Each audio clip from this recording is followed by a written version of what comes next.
Hello friends, welcome to my channel pass करवा देना यार। अगर आप इस चैनल को फर्स्ट टाइम देख रहे हैं तो सबसे पहले इसे सब्सक्राइब ज़रूर कर लें और बेल आइकन को ज़रूर प्रेस कर दें ताकि कोई भी नई वीडियो आपसे मिस ना हो पाए। हमारा आज का टॉपिक है business environment and nature of business environment. इस वीडियो में हम ये पढ़ेंगे कि बिजनेस एनवायरनमेंट क्या होता है और बिजनेस एनवायरनमेंट के कैरेक्टरिस्टिक्स, फीचर्स या फिर नेचर क्या होता है। तो चलिए स्टार्ट करते हैं। आज सबसे पहले हम बिजनेस एनवायरनमेंट को समझते हैं कि बिजनेस एनवायरनमेंट का मीनिंग क्या है। जैसे कि आप सबने सुना होगा कि बिजनेस जब कोई करता है तो हर कोई आपको बोलता है बिजनेस करने से पहले कि बहुत ध्यान से बिजनेस करना, बिजनेस बहुत रिस्की है, बिजनेस में बहुत सारे ऐसे फैक्टर्स हैं जो बिजनेस को डेली बेसिस पे अफेक्ट करते हैं, जिसके लिए आपको डेली बेसिस पे अपडेट होना बहुत ज़रूरी है, आपको अपने बिजनेस को समझना बहुत ज़रूरी है। तो ऐसा क्यों है कि बिजनेस को इतने सारे फैक्टर्स क्यों अफेक्ट करते हैं और कौन कौन से वो फैक्टर्स हैं जो बिजनेस को अफेक्ट करते हैं। अब समझिए, एक बिजनेस को अफेक्ट करने वाले उसके इंटरनल फैक्टर्स भी हो सकते हैं और एक्सटर्नल फैक्टर्स भी हो सकते हैं। बिजनेस में इंटरनल फैक्टर्स क्या होंगे? फॉर एग्जांपल आपके कस्टमर्स, आपकी इंटरनल पॉलिसीज़, आपके काम करने का तरीका, आपके प्रोडक्ट के प्राइसेस, ये सब इंटरनल फैक्टर्स हैं। और एक्सटर्नल फैक्टर्स हैं कंट्री में जो गवर्नमेंट रूल कर रही है आपके आसपास या आपका जहाँ पे बिजनेस लोकेट है वहाँ की गवर्नमेंट पॉलिसीज़, आपके कंट्री का इकोनॉमी सिनेरियो क्या चल रहा है, टेक्नोलॉजी, पॉलिटिकल इन्फ्लुएंसेस, ये सब एक्सटर्नल फैक्टर्स में आता है। बिजनेस को दोनों ही फैक्टर्स अफेक्ट करेंगे, बिजनेस की फंक्शंस पर इन दोनों फैक्टर्स का इफेक्ट पड़ेगा। अब इस एग्जांपल से समझिए कि कैसे। अगर आप बिजनेस कर रहे हैं और आपके प्रोडक्ट का प्राइस आपके कॉम्पिटिटर के प्रोडक्ट के प्राइस से कंपैरेटिवली आपका प्रोडक्ट एक्सपेंसिव है तो आपके कस्टमर्स पे इस चीज़ का इफेक्ट पड़ेगा। अगर एक सेम चीज़ आपका कॉम्पिटिटर लेस प्राइस पे अवेलेबल करा रहा है विद द सेम क्वालिटी तो आपके कस्टमर्स ऑटोमेटिकली इफेक्ट हो जाएंगी। तो आपको अपना बिजनेस पुश अप करने के लिए, बूम करने के लिए आपको अपने प्रोडक्ट के प्राइसेस आपके कॉम्पिटिटर के प्राइसेस से मैच करने ही पड़ेंगे। ये हो गया इंटरनल फैक्टर का एग्जाम्पल। एक्सटर्नल फैक्टर का एग्जाम्पल आपकी इकोनॉमी में कंडीशन कैसे चल रही है। फॉर एग्जांपल अभी अगर हम इकोनॉमी की कंडीशन देखें तो इकोनॉमी बूम पर नहीं है, रिसेशन का टाइम आया हुआ है। तो इस टाइम पे अगर हम देखें जो कंट्री के लोग हैं वो इतना ज़्यादा एक्सपेंडिचर करने के लिए रेडी नहीं है, तो उनकी पॉकेट से एक लिमिटेड अमाउंट ही स्पेंड हो रहा है। तो उस कंडीशन में भी आपका प्रोडक्ट ऐसा होना चाहिए जो अवेलेबल हो जाए उन सबको जो कम प्राइसेस भी पे करने के लिए रेडी है। तो ये कंट्री की कंडीशंस भी आपके बिजनेस को अफेक्ट कर रही हैं। अगर आप ऐसे प्रोडक्ट्स बना रहे हैं जो बहुत ज़्यादा एक्सपेंसिव है तो आपकी डिमांड ऑटोमेटिकली कम हो जाएगी अगर हम इकोनॉमी की बात करें राइट नाउ, क्योंकि इकोनॉमी इस वक्त रिसेशन में जा रही है। तो ऐसे ही बहुत सारे इंटरनल और एक्सटर्नल फैक्टर्स हैं जो डेली बेसिस पे आपके बिजनेस को अफेक्ट करते हैं। Now, the definition of business environment. Business environment is the sum total of all those internal as well as external factors that affects the functions of a business. Business environment में मैंने जैसे कि अभी बताया कि business environment दोनों internal factors और external factors दोनों को मिलाकर बनता है। अगर हम नॉर्मली भी देखें कि एनवायरनमेंट एक सिंगल फैक्टर से कभी नहीं बनता, एनवायरनमेंट बनता है जब बहुत सारे फैक्टर्स मिल जाते हैं। तो ऐसे ही एक बिजनेस का एनवायरनमेंट है। बिजनेस का एनवायरनमेंट भी तभी बनेगा जब उसमें इंटरनल और एक्सटर्नल दोनों फैक्टर्स मिल जाएंगे। दोनों ही बिजनेस के फंक्शंस को अफेक्ट करते हैं। हाँ, इंडिविजुअल फैक्टर्स भी बिजनेस को अफेक्ट करते हैं बट हम उसे एक एनवायरनमेंट नहीं कह सकते। एनवायरनमेंट उसे ही कहा जाएगा जब वो दोनों फैक्टर्स, सारे फैक्टर्स मिल जाएंगे और एक बिजनेस को अफेक्ट करेंगे। Now next topic is characteristics of business environment, also called nature of business environment. अब business environment की characteristics क्या क्या हैं ये हम पढ़ेंगे। पहले ये समझिए कि बिजनेस एनवायरनमेंट कोई इतना सिंपल नहीं है कि बहुत इजीली अंडरस्टैंडेबल हो, बहुत इजीली आप उसको समझ सके, बहुत इजीली आप उसके अकॉर्डिंग एक्शन ले सके। बिजनेस एनवायरनमेंट को समझना बहुत ज़रूरी है और बहुत टफ भी है। इसलिए कहते हैं कि बिजनेस एनवायरनमेंट, अगर आप अपने बिजनेस के एनवायरनमेंट को समझ गए अच्छी तरीके से तो आपके बिजनेस के लिए नई अपॉर्चुनिटीज़ क्रिएट हो जाएंगी। जो आपके थ्रेट्स हैं बिजनेस को लेके वो आप कंपैरेटिवली कम कर लेंगे, आप बिजनेस को और अच्छे तरीके से चला पाएंगे।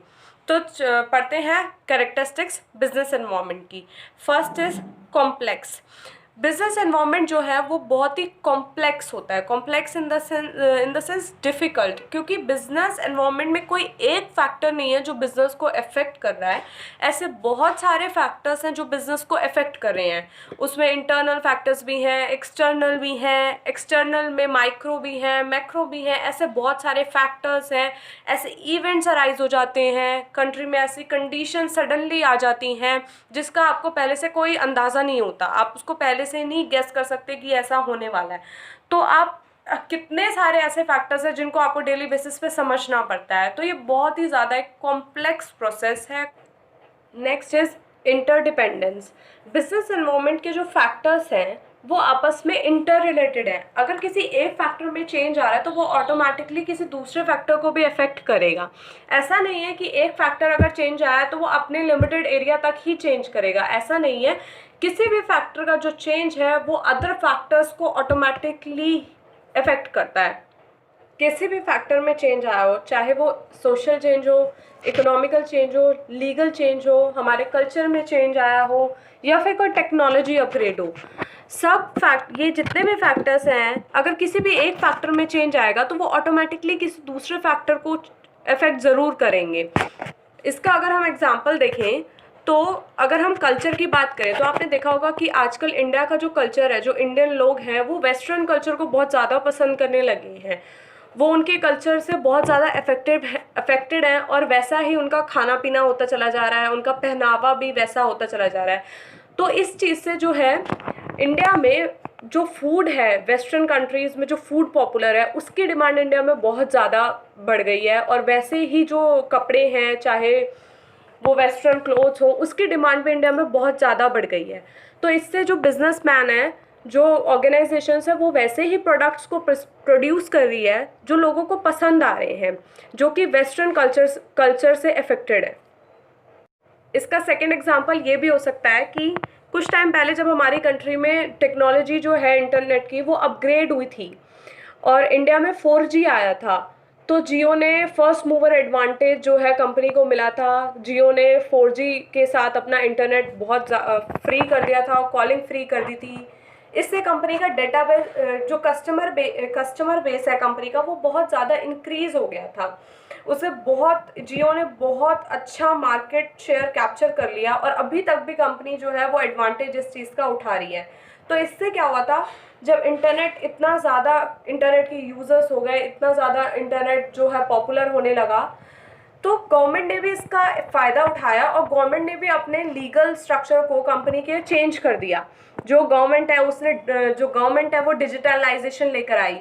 बहुत सारी जो प्रोसेस हैं वो डिजिटल होने लगी कि आपको कहीं जाने की ज़रूरत नहीं है, डिजिटली आप कहीं से भी काम कर सकते हैं। इससे जो है कंट्री का करप्शन भी कम होगा, सारा जो काम है वो लीगली होगा। तो इसका जो टेक्नोलॉजी अपग्रेड होने से गवर्नमेंट को भी फ़ायदा आया, जिसका गवर्नमेंट ने लीगली कंट्री का स्ट्रक्चर चेंज किया, और कंपनीज को भी इस चीज़ का जो है एडवांटेज हुआ। Next is dynamic. Business environment जो है वो डायनामिक है। डायनामिक मीन्स जो चेंज होता रहता है, वो स्टेबल नहीं रहता। बिजनेस एनवायरनमेंट भी चेंजिंग प्रोसेस है, चेंज होता रहता है डेली बेसिस पे, वो एक जगह स्टेबल नहीं रहता। जैसे कि अगर हम टेक्नोलॉजी की बात करें तो टेक्नोलॉजी हमेशा डे बाय डे अपग्रेड ही होती रहती है। तो एक टाइम ऐसा आता है कि आपके पास जो टेक्नोलॉजी है वो बिल्कुल आउटडेटेड हो जाती है और वो कंपैरेटिवली आपसे ज़्यादा इनपुट मशीन को चाहिए और आउटपुट मशीन कम देती है। तो आपको नई टेक्नोलॉजी चाहिए, नई टेक्नोलॉजी से आपका प्रोडक्शन ही होगा, पुरानी से आपका पॉसिबल नहीं है। आपके कस्टमर्स की जो प्रेफरेंसेस हैं वो डे बाय डे चेंज हो जाती हैं। जैसे आजकल हमारी कंट्री में जो है वेस्टर्न कल्चर बहुत ज़्यादा फॉलो होता है, तो जो कस्टमर्स हैं उनकी प्रेफरेंसेस भी वैसी हैं, चाहे वो उनके खाने पीने से रिलेटेड हो या उनके पहनावे से रिलेटेड हो। वेस्टर्न कल्चर जो है वो बहुत ज़्यादा ही फॉलो हो रहा है हमारी कंट्री में। तो जो बिजनेसमैन है वो भी यही करते हैं, ऐसे प्रोडक्ट्स ही प्रोड्यूस करते हैं जो कस्टमर्स को पसंद आए और वो खरीदे ज़्यादा से ज़्यादा। तो जो बिज़नेस एनवायरनमेंट है वो कभी भी स्टेबल नहीं रहता, वो डेली बेसिस पे आपको कुछ ना कुछ उसमें नया मिलता ही रहेगा। आप डेली बेसिस पे कुछ ना कुछ नया ही आप देखेंगे। तो बिज़नेस एनवायरनमेंट इसलिए कहते हैं बिज़नेस एनवायरनमेंट एक कॉन्टीन्यूअस प्रोसेस भी है कि आपको जो डेली बेसिस पे ही जिसकी स्कैनिंग करनी पड़ती है। ऐसा नहीं है कि अगर आपने अभी कुछ मतलब अगर आपने आज देखे अपने आसपास के फैक्टर्स, आपने आज एनालिसिस किया, तो आप 1-1.5 साल तक शांत बैठ जाएंगे और कुछ नहीं होगा, ऐसा बिल्कुल नहीं है। आज कुछ नया तो कल ही आपको नया कुछ मिल जाएगा। Next is uncertainty. बिजनेस बहुत ही रिस्की इसलिए होता है क्योंकि आप बिजनेस में कल क्या हो आप बिल्कुल भी प्रिडिक्ट नहीं कर सकते।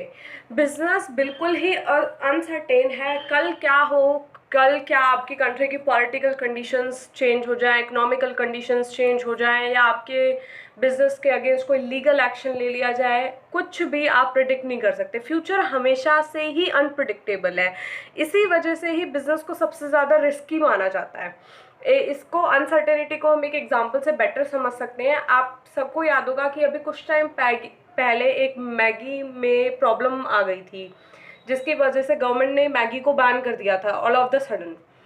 तो नेस्ले कंपनी को उस बैन की वजह से बहुत अच्छा खासा उनको लॉस उठाना पड़ा था। उन्होंने उनके पास जितना भी मैगी का स्टॉक पड़ा हुआ था, उन्होंने उस स्टॉक को आग लगा दी थी।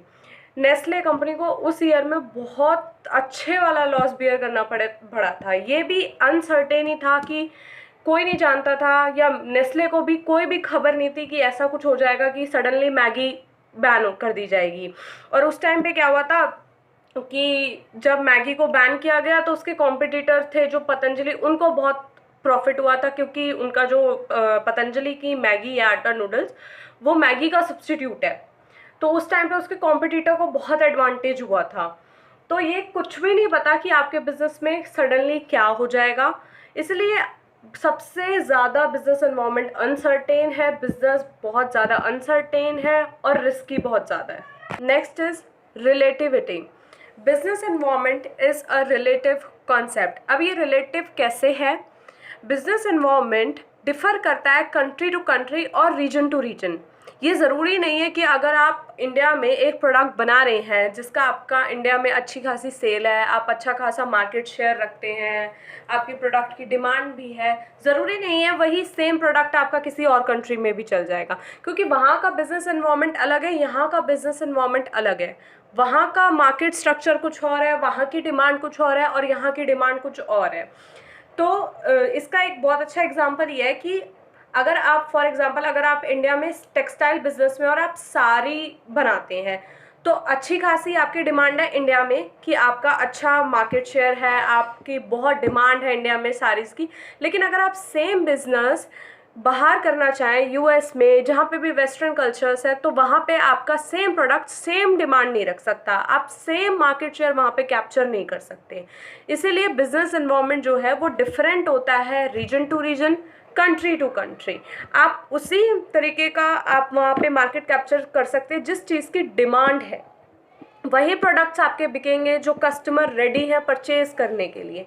हर प्रोडक्ट हर जगह चल जाए, सेम वो मार्केट कैप्चर कर ले, सेम उसकी डिमांड हो, ये पॉसिबल नहीं है।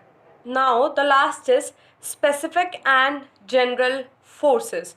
स्पेसिफिक फोर्सेस और जनरल फोर्सेस को समझिए। स्पेसिफिक फोर्सेस वो होती हैं जो एक इंडिविजुअल बिजनेस को ही अफेक्ट करती हैं। उस फैक्टर का इफेक्ट किसी दूसरी ऑर्गेनाइजेशन पर, किसी दूसरे बिजनेस पे नहीं पड़ता। फॉर एग्जांपल आपके प्रोडक्ट का प्राइस, अगर आपका प्रोडक्ट कंपैरेटिवली चीपर है तो आप ही के प्रोडक्ट की डिमांड बढ़ जाएगी, और अगर आपका प्रोडक्ट थोड़ा एक्सपेंसिव है तो ऑटोमेटिकली डिमांड कम हो जाएगी। और दूसरा मैं कह सकती हूँ कि टेक्नोलॉजी जो है, टेक्नोलॉजी अगर आपके पास अपग्रेडेड है तो प्रोडक्शन में आपको बहुत हेल्पफुल होगा, आपका प्रोडक्शन ज़्यादा अच्छा होगा। लेकिन अगर आपकी जो टेक्नोलॉजी है वो आउटडेटेड है तो आपको प्रोडक्शन करने में भी बहुत प्रॉब्लम आएगी। तो इसका जो इफेक्ट है सिर्फ आपके बिजनेस को ही हो रहा है। आपके बिजनेस के इंटरनल पॉलिसीज़, आपके बिजनेस का स्टाफ, ये सब आप ही के बिजनेस को ही इफेक्ट करेंगे, किसी दूसरे के बिजनेस को इफेक्ट नहीं करेंगी। जबकि जो जनरल फोर्सेस हैं उसका सारे बिजनेसेस पर, सारे ऑर्गेनाइजेशन पर सिमिलर इफेक्ट होता है। फॉर एग्जांपल अगर इकोनॉमिक कंडीशन हम देखें कंट्री की, अगर इकोनॉमी बूम पे है, लोगों के पास परचेजिंग पावर ज़्यादा है, तो मार्केट में डिमांड ज़्यादा होगी, जो एक्सपेंसिव प्रोडक्ट्स हैं वो भी ज़्यादा बिकेंगे। लेकिन अगर इकोनॉमी ही रिसेशन में है, लोगों के पास परचेजिंग पावर नहीं है, तो जो डिमांड है वो पूरी इकोनॉमी की ही ओवरऑल कम होगी। अगर हम पॉलिटिकल कंडीशंस देखें, जो गवर्नमेंट रूलिंग गवर्नमेंट है उसकी जो पॉलिसीज़ हैं वो भी पूरी कंट्री को, सारी ऑर्गेनाइजेशन को सिमिलरली अफेक्ट करेंगी। ये सारे करेक्टरिस्टिक्स को याद रखने का एक बहुत ही इजी वे मैं आपको बताती हूँ। इसके लिए मैंने एक निमोनिक्स बनाया है जो कि है सिड रस। आप इससे सारी जो फीचर्स हैं, सारे जो इसके करेक्टरिस्टिक्स हैं वो बहुत इजीली याद रख सकते हैं। इसमें C stands for complex, I stands for interdependence,